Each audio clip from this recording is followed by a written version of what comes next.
திராவிட மாடலுக்கும் இந்துத்துவா மாடலுக்கும் இருக்கக்கூடிய அடிப்படை வித்தியாசம் என்ன அப்படிங்கறத இந்த நிகழ்வு ரொம்ப தெளிவா வெளிச்ச போட்டு காட்டுது. அதாவது யூபில கவர் யாத்ரா அப்படிங்கிற ஒரு அவங்களோட ரிலிஜியஸ் பெஸ்டிவல் நடக்குது. இதில் லட்சக்கணக்கான இந்துத்துவா இளைஞர்கள் ஆன்மீக யாத்திரை போறோம் அப்படிங்கிற பேர்ல யாத்திரை போற வழியெல்லாம் வன்முறையில் ஈடுபட்டு இருக்காங்க.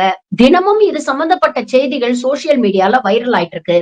இந்த நேரத்துல யூபியுடைய ஹிந்து ராஷ்டிர அரசாங்கம் ஒரு முக்கியமான முடிவு எடுக்குது. அதாவது ஜூலை 16 முதல் 23 வரை யூபியுடைய முசாஃபர் நகர்ல எல்லா எஜுகேஷனல் இன்ஸ்டிடியூஷன்ஸும் அதாவது பள்ளி கல்லூரிகளுக்கு இந்த கவர் யாத்ரா நடக்கிறதுனால விடுமுறை விட்டிருக்கிறாங்க.